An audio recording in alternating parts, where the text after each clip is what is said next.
Hello, everybody. My name is Josie Walker, and I am delighted to share with you my practicum project for Wisconsin Lutheran College, EDU 691.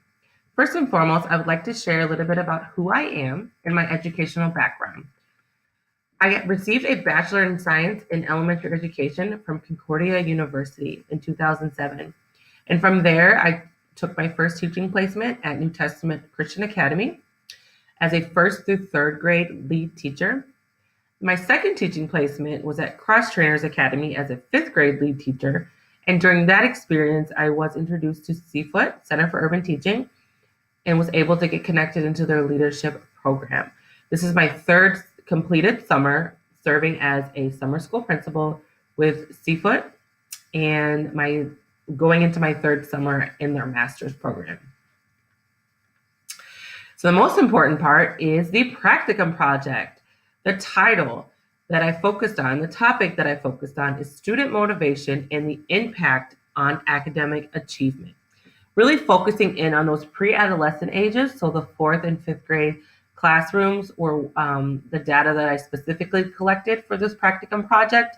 And the reason why I focused in on those grades is because research shows that by fourth grade, student motivation drastically declines. And so I really wanted to dig deeper into why that was and some strategies to help combat that decline. Again, some of the rationale is motivation has several effects on student learning and behavior. Motivation directs behavior towards particular goals. In this practicum project, we did focus on the math and reading academic goals and trying to focus in on growth. What are some effective ways for teachers to motivate their students to want to learn is my first question. What are the leading causes that motivate students? And then on the flip side, what factors and variables might prevent a scholar from being motivated?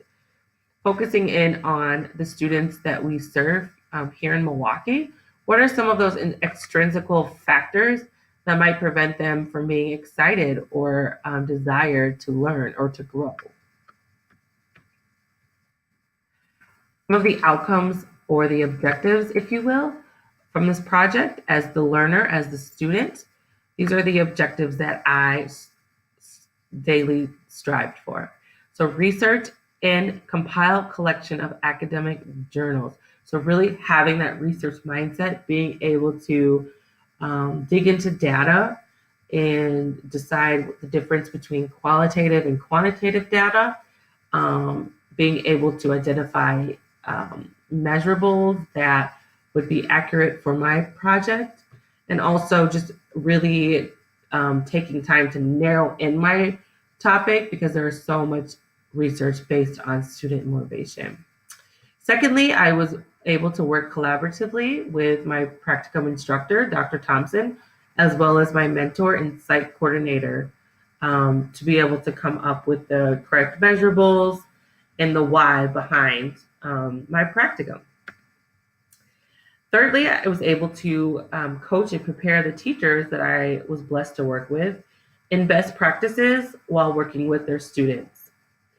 And then lastly, I was able to create this presentation and project and be able to demonstrate the impact that my project had on my learners.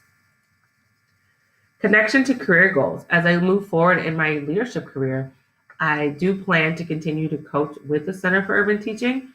So the experience that I gained from the practicum project definitely connected to this, as well as the summer school principal experience and any future leadership position as a school administrator connected to these goals. For part two, we're going to dig a little deeper with the 100-hour breakdown of the practicum tasks that were performed, as well as some key experiences and takeaways from this practicum project. So first and foremost, the 100-hour breakdown, the bulk of the breakdown was spent doing district training with the Center for Urban Teaching. So this was the 2 weeks training in the beginning where we spent full 8+ hour days facilitating and implementing and presenting training to our teachers around school culture and classroom management and curriculum and assessment. Secondly, we dug a little deeper with our own school sites and worked with our teachers every day for an allotted amount of time in working on school development, culture, team building. We did some mentoring and coaching, as well as incentives and consequence planning for the summer school experience. Research was heavily spent as well. I was able to review journal articles and write reactions in the coursework, as well as respond to discussion forums from my colleagues, offer them feedback on their practicum experience, and analyze the data that I was able to collect through this practicum project. And the last two all have to do with the work that went into the practicum project as well, meeting with the instructor on a bi-weekly basis, as well as the observations and feedback that were conducted. And then lastly, being able to work with my co-leaders to prepare and deliver whole group professional development to our teachers centered on student motivation as well as classroom culture. Some key experiences, big takeaways for me in this project was being able to create and administer a student motivation program guide or plan, if you will, for my 4th and 5th grade teachers and helping them administer them or implement them in their classrooms. Being able to create and administer pre and post surveys for students to fill out based on motivation.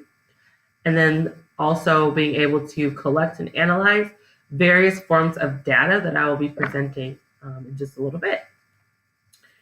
In order for this implementation to be successful, first and foremost, my teachers and I had to keep it student-centered, meaning that the focus, although we were learning and growing in the process, which was awesome, we had to make sure that we kept it about the students. We kept it about their needs. We kept it about their personal, social, and emotional concerns, and really tried to wrap around them and make it be about them and seeing them grow versus focusing on our growth.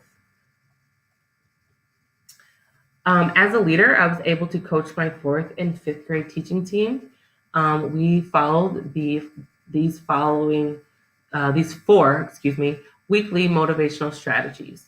So for week 1, we started off the summer school experience all about team building, community, classroom culture, building that cohesiveness to really build that family into the classroom culture. Second week, we focused on motivating to learn. So we had students create learning goals and action steps and be excited when they reached every step along the way and really celebrated those things. And then we posted the data and really made sure that they knew how they really played a big part in their progression. Week 3 was more of that culturally responsiveness. So really celebrating our scholars' individualities, giving them a platform to share a little bit about who they are, to share a little bit about their families and experiences, and really just celebrate who they are. And then the last week was one of the most important weeks, was relating to others. So really providing those tools and strategies for our scholars to be able to work well with their neighbors or their classmates, if you will, when things don't always go the right way or when they have disagreements, learning how to use those conflict resolutions and communicate in a respectful way was the focus for that final week. Again, the data collection that I mentioned before, I was able to collect the pre and post assessment scores for both math and reading.